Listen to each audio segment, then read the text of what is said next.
قصتنا بتبدأ في ساحة قتالية كبيرة في مدرسة شاولين. اتنين من المقاتلين مالهمش حل دخلوا في قتال ضد بعض على أفضل مقاتل في المكان، ومن الأول بنشوف شاب مهاراته أسطورية اسمه لي فرتك العدو ومسح بيه الأرض بسهولة تامة. وبعد انتهاء المواجهة بثواني المعلم الأكبر قابل ليه وقال له أنت قوتك تفوقت الحدود الطبيعية لأنك جمعت بين المعرفة وفنون القتال، ولكن للأسف لازم تعرف حقيقة شخص غدر بشاولين وخان جميع المدرسة. الخاين ده اسمه هان، وفي بطولة فنون قتالية منظمة من خلاله لازم تواجهوا فيها. وهنا ظهر بروس ويت يبقى عميل في المخابرات الأمريكية، وهدفه يستخدم قوة لي المدمرة عشان يكشف مخطط هان ويقبض عليه. ولكن لما لي شافه سابه ومشي لأنه كان هيدرب واحد من تلامذته. لي قال للتلميذ اضربني، ولما التلميذ ضربه لي قال له الضربة دي من غير إحساس، وقال له لما تيجي تضرب أي خصم ما تفكرش في الضربة، حسها وكسره تماما. وفي نفس الوقت بتنتقل بين الأحداث للثنائي الأمريكي روبر ويليامز. روبر راهن بكل فلوسه وخسر الرهان وبقى مفلس ومعهوش جنيه واحد. استلف فلوس من مجموعة بلطجية، ولما جه ميعاد الدفع وحاولوا ياخدوا منه الفلوس طحنهم بسرعة البرق وسافر لهونج كونج بالصين عشان يدخل بطولة الفنون القتالية قبل ما يقتلوه. لما كان في طريقه عشان يسافر لهونج كونج اتنين من ضباط الشرطة اوقفوه، ولكنهم ما يعرفوش انه مقاتل ملهوش حل. مسكهم ضربهم زي الكلاب وسرق عربيتهم، وفي الاخر الاتنين اتقابلوا على متن سفينة في هونج كونج، وهناك بنعرف انهم اصدقاء عزيزين جدا. بعد كده العميل الامريكي بروس ويت وصل لغرفة الاستخبارات وبدأ يعرف ليه هان يبقى مين. قال له انه عايز زي الملك في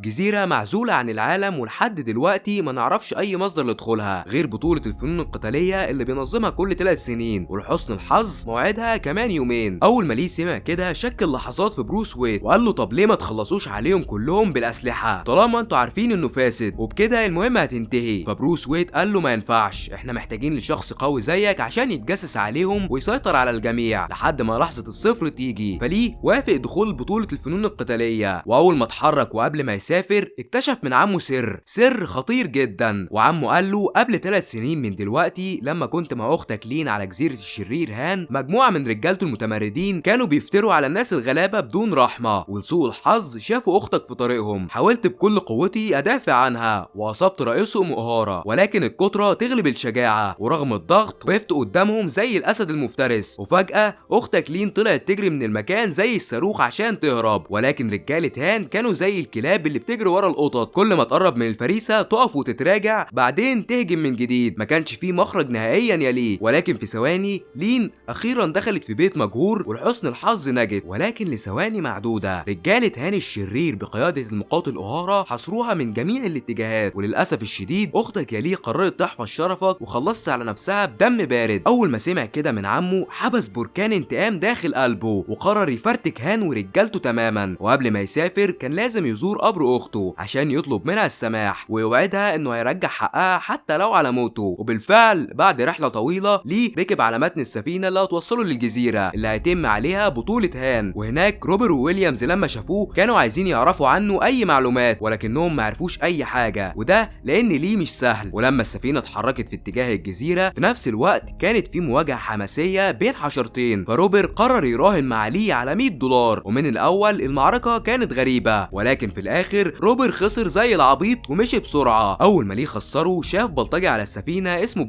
بارسونز ضرب عامل بسيط بدون اي سبب، ولما قرب من ليه وحاول يخوفه ليه قال له اهدى لا تخسر نفسك. فبارسونز اتعصب وقرر يدخل ضده في قتال، فليه قال له شايف الجزيره اللي هناك دي، هنركب القارب الصغير ده وهخلص عليك هناك. ولكن اول ما بارسونز ركب القارب ليه غفله زي العبيط وعوم القارب عن السفينه وفضل يضحك عليه، ده غير انه سلم الحبل للاطفال الموجودين عشان يلعبوا بيه. وبالفعل بعد رحله طويله السفينه وصلت للجزيره. الجزيره جزئين، الاول هيتم اقامه فيه بطوله الفنون القتاليه، والتاني قصر هان هيتم اقامه فيه راحه المقاتلين. اول ما دخلوه كان شديد الجمال، وفجاه ظهر هان الشر بنفسه القى عليهم خطاب ملوش حل، قال لهم فيه احنا جهزنا بكل قوتنا لاجل البطوله وضحينا لاجل تجهيز كل شيء، واتمنى ان المكان يكون مريح للجميع. ولما ليه دخل غرفته عشان ينام مساعدة ومضيفة هان تلانيا دخلت عليه الغرفة وقالت له محتاج تطلب اي حاجة، فليه قال لها في بنت اسمها ميلينج عايزها تكون موجودة حالا. وبالفعل اول ما بتوصل بنكتشف مع بعض انها جاسوسة وشغالة مع المخابرات الامريكية وهتساعد ليه في مهمته، وقالت له ان اي بنت بتقابل الرئيس هان تاني يوم بتختفي ومحدش بيعرف لها مكان. ولما الصبح جه هارا المقاتل اللي خلص على اخت ليه ظهر وقال له يجهز لليوم الاول في البطوله. لي كان هيكسره تماما ولكنه مسك اعصابه وسابه يمشي. اول ما الجميع خرجوا لساحه القصر الكبير وجميع المنافسين وصلوا للحلبه، هان قال لهم اخيرا بعد تجهيز طويل البطوله هتبدا. وبالفعل اول مواجهه كانت بين مايلز وسولومونز. نظام التحكيم بالنقط، كل ما توقع الخصم على الارض بتاخد نقطه. مايلز مسك العدو اللي قدامه، عمل منه مهزله للجميع ومسح بيه ارض الساحه كلها. اما تاني قتال يبقى قتال